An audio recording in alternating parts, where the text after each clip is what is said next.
Sting master का sting. जी हां, दिल्ली के शराब घोटाले के एक आरोपी का चौंकाने वाला स्टिंग सामने आया। आरोपी अमित अरोड़ा ने जो हिडन कैमरे पर बोला वो दिल्ली की केजरीवाल सरकार को मुश्किल में डालने वाला है।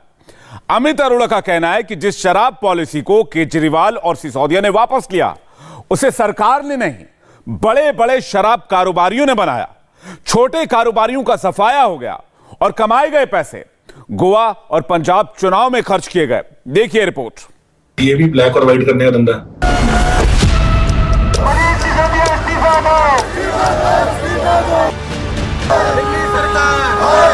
4 दिन के अंदर अंदर सीबीआई इसकी जांच करके मुझे गिरफ्तार कर। पहली बार ऐसा हुआ है कि कमीशन सरकार ने तय किया। दिल्ली में आपको सत्ता का नशा है या शराब का नशा? केजरीवाल सरकार को सियासत का नशा है या स्कैम का? पार्टी का खजाना बढ़ाने का नशा है या एक और राज्य कब्जाने का? ये तमाम सवाल हवा में तैर रहे हैं। इनके जवाब अभी मिलने बाकी हैं, मगर उससे पहले ही बीजेपी एक सनसनीखेज स्टिंग ऑपरेशन लेकर सामने आ गई। इंडो स्पिरिट वाला तो 100 करोड़ रुपए एडवांस देके बैठे थे। वो तो कहते थे 100 रुपए की ज्वाइनिंग की है, 100 रुपए की ज्वाइनिंग की है। ठीक है, वो तो सबको ही बोलते थे कि क्योंकि सबसे बड़ा धंधा उसी के पास था। अब 100 रुपए की ज्वाइनिंग में भी एक ये भी ब्लैक और व्हाइट करने का धंधा है। भाई आप 100 रुपए आज किसी को एडवांस में दे दो, कैश आपके में, मेरे घर में कैश पड़ा, मैंने किसी को 100 रुपए एडवांस में दे दिया। अब वापस आने मेरे पास सारे व्हाइट में। एक तो कैश व्हाइट टू ब्लैक की कन्वर्जन भी होगी जिस जो कैश दे रहा है, क्योंकि अगर मेरे पास कैश पड़ा मैंने आपको एडवांस दे दिया, अब आप मेरे को व्हाइट में वापस आता रहेगा। फिक्स धंधा, फिक्स मार्जिन दे दिया। उसके बाद अमंडल 60-70 करोड़ रुपए जो मार्केट में है उसने अमंडल ने दिए 60 करोड़ में। सारे बोलते, क्योंकि हर आदमी बोलता था ना कि हमें भी धंधा दे दो। वो बोलते थे इतने रुपए देने हैं, किसी को पैसे देने की हिम्मत ही नहीं। अब हमारे पास कहां से आएंगे पैसे इतने? ऐसे ही महादेव लिकर है, वो महादेव लिकर ने भी इतने पैसे दिए। 50 करोड़ की फिगर थी मार्केट में और 50 करोड़ में दिए भी है। इसके बिना धंधा भी नहीं मिल सकता उसके बिना। ऐसे ही वो दीवान स्पिरिट है, उसका धंधा इनसे थोड़ा सा छोटा था तो उसने 30 करोड़ रुपए दिए। बस यही, ये मतलब, और इसके सिवाय ये तो सिर्फ, ये तो मतलब ऐसा है कि जिसके मैं आपको बता रहा हूँ ना कि अगर आप एक्साइज में जाके मतलब आंख बंद करके भी पत्थर मारोगे उसको भी पता है, हर आदमी को पता है बात। मतलब इसमें तो कुछ है ही नहीं है। मतलब ये तो मतलब नॉर्मल इंफॉर्मेशन, मतलब ऐसा वाला तो कभी सुना ही नहीं था कि ऐसा कभी हुआ है। ये जो अमन ढाल है वो ब्रिंडको है, और जो समीर महेंद्र इंडो स्पिरिट है, मैडम चड्डा महादेव लिकर है, और जो ये है क्या कहते हैं अरुण पिल्लई है। बनाया कितना होगा? अरे आप ऐसा तो मतलब मैं बता रहा हूँ, अगर कोई बंदा ड्रग्स भी बेचे तो भी इतने पैसे बना सकता। 10 करोड़ रुपए भी लगाए होंगे और 150 करोड़ रुपए कमाए हैं अभी तक। और ये सारा सिर्फ ये पैसा कमाने का तरीका नहीं था, ये एक और तरीका था। क्या किया? 100 करोड़ रुपए एडवांस दे दिए कैश में। इन्होंने 100 करोड़ रुपए अपने इलेक्शन में लगा दिए, कहीं भी हरियाणा पंजाब में इलेक्शन में लगा दिए, गोवा में लगा दिए। लेकिन अब जब वो पैसा वापस आ रहा है, पहली पॉलिसी है जिसके अंदर उन्होंने लिख दिया कि इस पैसे को आपको 12% देना ही पड़ेगा। नहीं तो क्या होता है, डिस्ट्रीब्यूटर और एक रिटेलर का या डिस्ट्रीब्यूटर और एक कंपनी का रिलेशनशिप, वो दोनों आपस में डिसाइड करते हैं। अगर आप टीवी के डिस्ट्रीब्यूटर हैं तो कोई सरकार थोड़ी बताती है कि कितना पैसा डिसाइड होगा। ये तो इन्होंने डिसाइड कर दिया, 12% फिक्स कर दिया। अब एक आदमी 10 करोड़ रुपए लगाए और हर महीने 10 करोड़ रुपए कमाए। ऐसा धंधा तो मैंने तो आज तक जिंदगी में देखा नहीं और सोचा नहीं। ऐसा मतलब पूरे, ये तो सिर्फ वो जो वैल्यूएशन होती है ना, पेटीएम बन गया जी, 100 पेटीएम ने खोला और हजारों करोड़ का बन गया, वही चीज चल रही थी। अगर ये चलता रहता तो ये हजारों करोड़ रुपए का फ्रॉड था।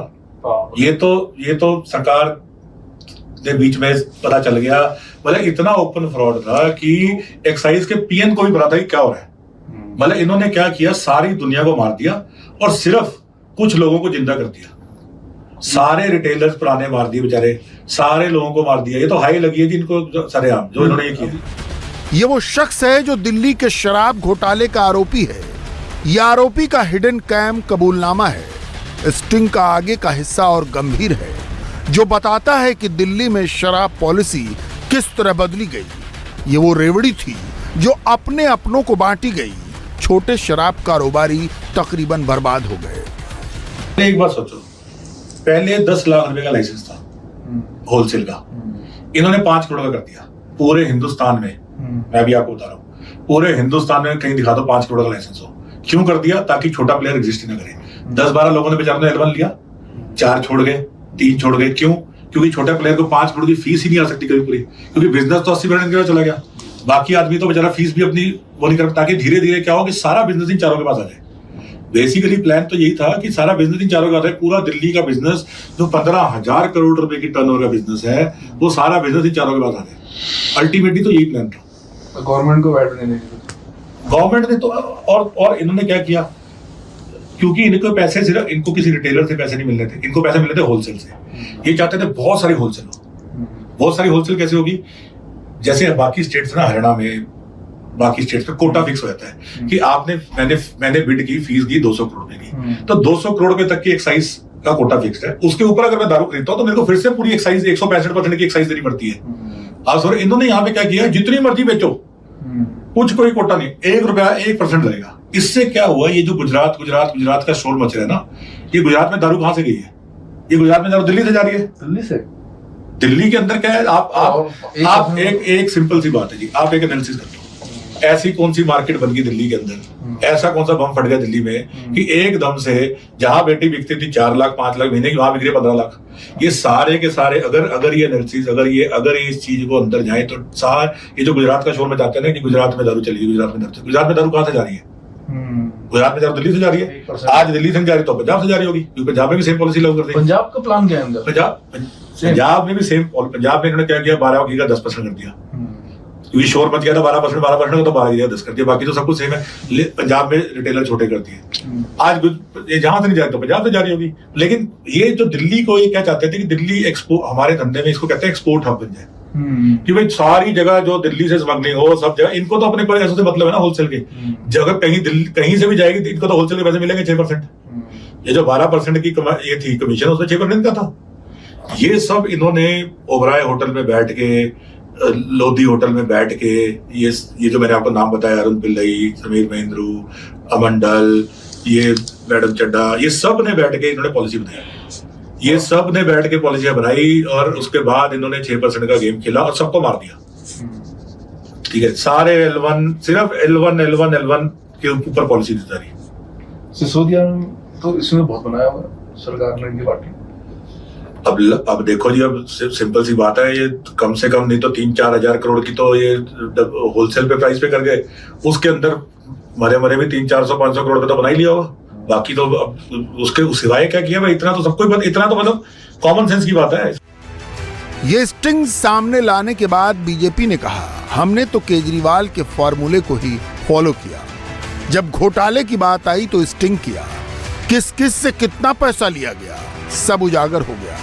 पूरी शराब पॉलिसी ही घोटाले के लिए तैयार की गई, मगर बड़ा इल्जाम ये कि शराब घोटाले का पैसा गोवा और पंजाब के विधानसभा चुनावों में लगाया गया। ये वही व्यक्ति हैं अरविंद केजरीवाल जी, भारत के इतिहास के एकमेव व्यक्ति जिन्होंने संवैधानिक पद पर कहा था कि अगर कोई तुमसे पैसा मांगे तो स्टिंग बना लेना, हम उस स्टिंग के आधार पर ही कार्रवाई कर देंगे।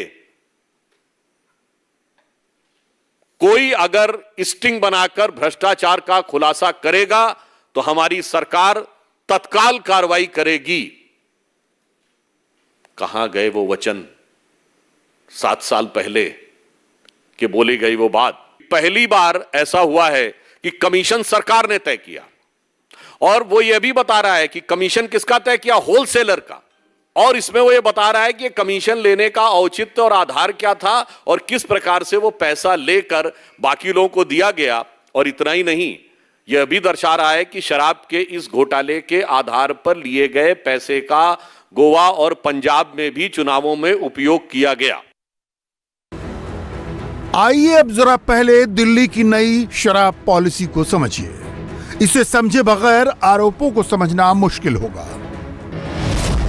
17 नवंबर 2021 को केजरीवाल सरकार ने नई शराब पॉलिसी लागू की। 32 जोन बनाए गए और हर जोन में मैक्सिमम 27 दुकानें खुलनी थी। नई शराब पॉलिसी में सभी शराब की दुकानों को प्राइवेट कर दिया गया। पहले दिल्ली में शराब की 60% दुकानें सरकारी और 40% प्राइवेट थी।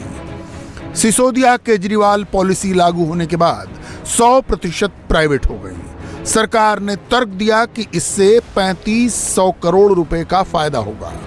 केजरीवाल सरकार ने जो उत्पाद शुल्क और वैट घटाया उसकी भरपाई हो गई, मगर मुख्य सचिव ने जब उपराज्यपाल को रिपोर्ट भेजी तो उसमें कई गंभीर आरोप सामने आने लगे। लाइसेंस फीस में भारी इजाफा करके बड़े कारोबारियों को लाभ पहुंचाने का आरोप लगा।